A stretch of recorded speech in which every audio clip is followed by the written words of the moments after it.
கேரள மாநிலம் வயநாட்டில் ஊருக்குள் ரேடியோ காலருடன் சுற்றித் திரிந்த யானை 17 மணி நேரத்திற்கு பிறகு மயக்க ஊசி செலுத்தி பிடிக்கப்பட்ட நிலையில் பிடிபட்ட யானை உயிரிழந்த சம்பவம் பெரும் அதிர்ச்சியை ஏற்படுத்தியுள்ளது. எடவகையில் ஊருக்குள் புகுந்த காட்டு யானை மக்களை அச்சுறுத்தி வந்தது.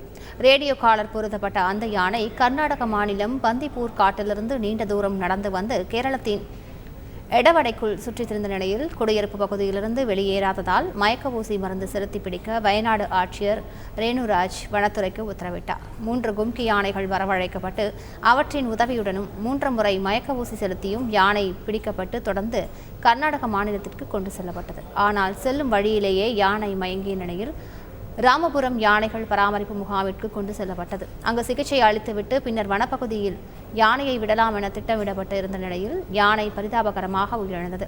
யானையின் உயிரிழப்பு தொடர்பாக விசாரணை மேற்கொள்ள கர்நாடக வனத்துறை தனிக்குழு அமைத்துள்ளது. செய்திகளை உடனுக்குடன் தெரிந்து கொள்ள உடனே சப்ஸ்கிரைப் பண்ணுங்க.